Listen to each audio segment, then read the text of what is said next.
Podcast, WATP. Howard Stern had Bruce Springsteen in studio. Oh my. And not just Bruce Springsteen, but the E Street Band. And they're performing a song here, and Howard fucks up.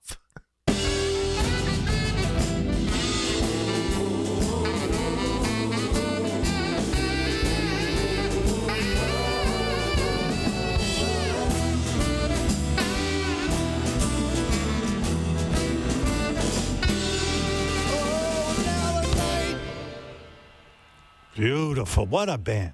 Grew bright, the stars through light. We're down in the water and the stone. Big fan. Yeah, right. Howard really knows this music really well. So they just do that little false ending thing. Howard's immediately, wow, you guys are great. Bruce is laughing. They get to the end of the song, and Howard is humiliated. I'm going home. Goodbye. I interrupted your song. That's so humiliating. You guys. That was so funny. I suck. Oh, God. Get me out of here. That has a beautiful jazzy feel to it, too, man. I love it. All right, so that's what went down last week. Okay. And Mike was telling me about this when we were hanging out the other day. So then it turns out, he messages me, he goes, oh, Howard addressed that on the show this week. He's still beating himself up. Oh, no. Oh. Guess what? It's no longer his fault. Oh, he meant to do that. Can you imagine whose fault it might be? Bruce Springsteen. Gary. It's Gary Dell'Abate's fault, of course. But it was a great day, and I loved it. And although I'm pissed off at Gary a little bit because... What did Gary do that could piss he you knows off what on he did. such a day? Do you know why I'm mad at you? I don't. Okay. I'll spell it out for you. It's so bizarre that Howard has to turn everything into I'm mad at Gary. It's getting so played out now. You just heard that was 100% on Howard to recognize. And you always see it when you go to live shows. The band will have a rest somewhere and people will start applauding. But you can tell when the musicians are done and when they're ready to keep playing. Oh, absolutely. Even if you've never heard the song before, you should be able to tell that. But let's see why it's Gary's fault. So, the interview was perfect except for the faux pas that during one song, there's a big pause in the song. And I played that song many times on the radio when I was a disc jockey. Mm-hmm. But they stopped, Spirit in the Night, all right. And then they stop. And I was like, whoa, that was so good. I was really overwhelmed by it. And Bruce wasn't done. It's a pause in the song. And then, I felt bad and everything, but it was kind of funny and it worked. We all were laughing. But then afterwards, Gary turns to Jason or somebody and goes, I can't believe Boss fell for that, the false ending on Spirit in the Night. Oh, God. Everyone always does. No, I was like, I didn't say I can't believe you fell for it. Everyone now, always does. Gary was at the rehearsal. With Gary knows about the people. Gary goes, everyone falls for that false ending. You think Gary would have said to me, hey, by the way, I know they're playing Spirit in the Night. Oh, God. Be careful. There's a false. The guy never takes care of me. You just can. I mean, people. Jason, tell the truth. You heard Is it. that a stretch or God. what? Why didn't you tell me I was going to screw that up? Yeah. You wanted me to screw that up. You didn't even tell me not to. That's insane. Gary stood up like he was going to start applauding, so I just figured the song was over. That would have been a better excuse. That would have been something, right? All he said was, people fall for that all the time, and you fell for it. That's what he said. Wow, he's going to say that he didn't say that Jason's making that up. Now, Jason is the new Stuttering John on the show. He's the guy who's going to stir the shit. So who knows what Gary actually said. You're going to hear him complain about this. But I just can't believe, I brought this up the other day, but it reminds me again of Biff in Back to the Future.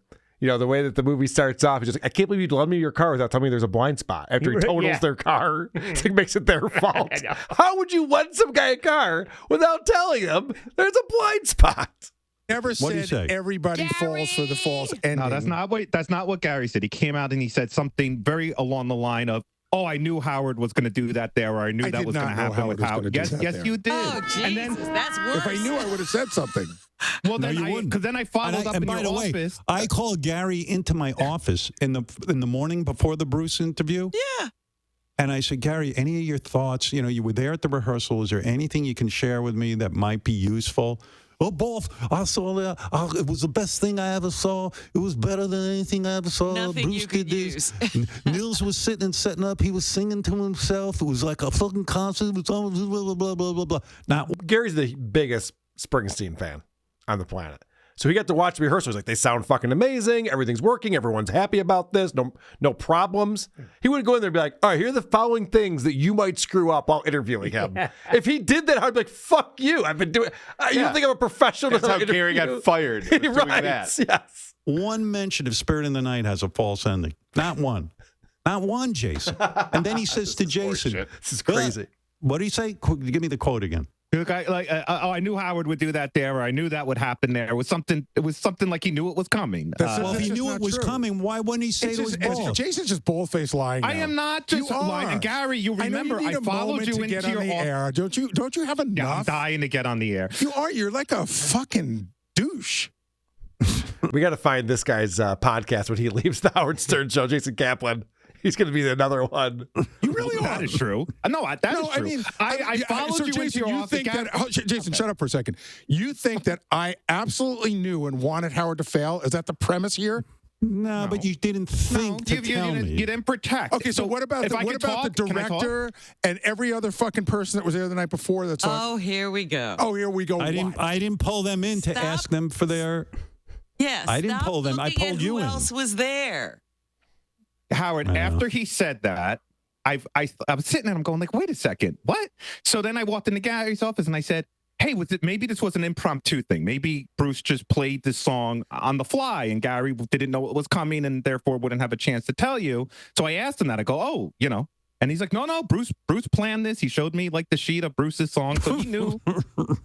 He knew the song was coming. That's why I was a little. Gary. I mean, I was a little mad at Gary, but other than that, everything was fine.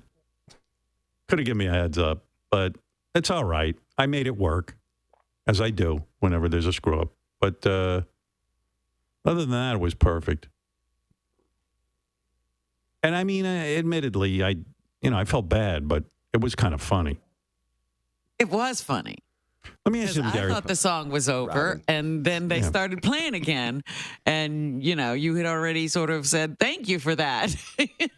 Gary, if I was walking and there's a banana peel like 10 feet in front of me, Jesus, do you just like in my pathway, and it's clear, I could slip on it. Would you just say nothing and then no? I would, and then afterwards go push you. But I saw that banana peel from 10 feet away. I knew he was going to do that.